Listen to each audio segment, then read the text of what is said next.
Hello and welcome to the Telescope. Every week we'll bring you a fresh insight from the biggest car market in the world. Today's car is the 2025 NIO ET5 Touring in the current spec. And my cameraman was just trying to move this car around to find the best angle for today's lighting. And you have to say, this is a fantastic looking car. It's got the same horizontal screen and the NX9031 chips, the same update as the NIO ES6. But the bigger surprise is that this now dynamically is a totally different car to drive. This new ET5 have gotten a lot softer in its chassis settings. It is now, to put a positive spin on it, a much more comfortable car.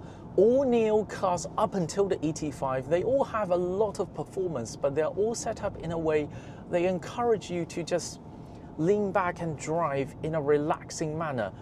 This now, at least in the comfort mode, is also a very, very relaxed cruiser. But if you want, you can dial it back up because now this car has the big upgrade, continuous variable dampers. If I switch it to sport mode, then everything is tightened up slightly. The steering weights up ever so slightly. And this is the mode I most prefer to drive in this car. But even in the sport mode or even in the sport plus mode, it doesn't have that kind of eagerness, that kind of, you can feel the gradient of the surface. It doesn't have that kind of direct feedback anymore. After talking to some of the engineers, I found a way. First, you need to click drive mode and select EP mode on the screen. Voila, everything changes on the screen.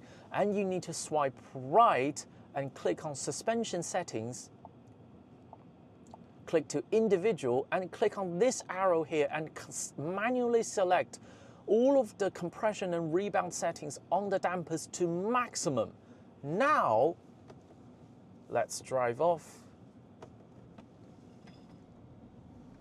Yeah, you can feel the shakiness of the road is transmitting up a little bit more, and also now the steering weighting weights up significantly.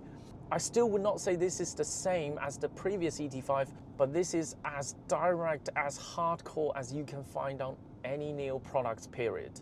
One complaint I have with the previous generation ET5 is that the car feels dynamic, feels very direct, but the steering has a hole at the center. That is, this car has a very lazy on-center response. The nose is responding. I still would not say this is as direct as the NIO ET7.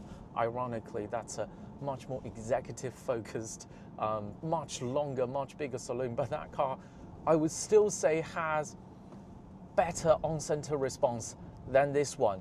And I've spoken with the engineers, they say this kind of slightly lazy feeling of the on-center response is mostly because they've gone softer in the stiffness of the hydraulic bushings, especially on the rear subframe. This car now has hydraulic bushing. You can clearly see it's trying to push for a more comfort-oriented driving experience.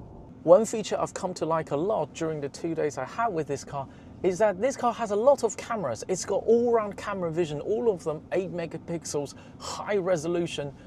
But have you ever wondered if you could use it for something that's not autonomous driving, but to film something and export it to your phone? You can do that now because NIO has now used 3 camera signals from the front-facing cameras to stitch together a 180-degree perfect panoramic video, and it's high resolution and HDR in nature because it needs to be processed in a way so that the chips could understand what's inside the image. It's not being automatically tuned to this HDR tone for your viewing pleasure. It's for the ADAS sensors. But if you encounter something as wonderful as, let's say, a battery swap station, you can just say, "Hi Nomi, 我在。打开全景旅拍." 好的。 You see, there is a wonderful NIO battery swap station. But just to come to think that if you're coming to a fantastic looking bridge, a fantastic looking building, a great looking canyon, you just call this out and it's perfectly filming without distracting your driving. You can still have a nice conversation with your family and you can export this footage out to your phone very easy. Here on the inside, it's got the new horizontal tandem OLED screen. It's got the same Mercedes Tesla style gear selector. As a result, you have 2 wireless charging pads here. And the steering wheel, I think this is the same steering wheel from the ES6. But the biggest upgrade on the inside is that now this car has a heads-up display. Back in September 2022, when the original NIO ET5 was launched, this guy in the picture who I was pointing at is the product manager of this car, said categorically to me, with the windscreen of the ET5 raked like this, it's impossible, categorically said this, impossible to put a heads-up display in this car. Because of the way heads-up display works, it needs some kind of reflection.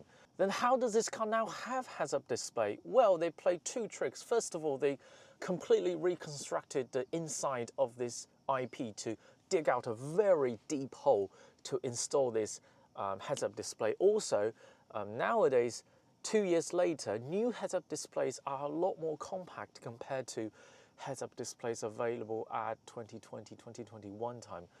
Also, they've slightly increased the overall height of this instrument panel. So you can see now at the top level, it just rises up ever so slightly. So all of these come together to install a heads-up display in a car that is with its windscreen raked like this.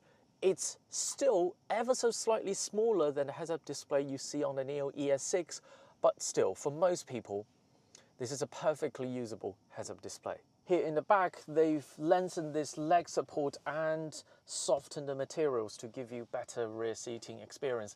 And this is a touring.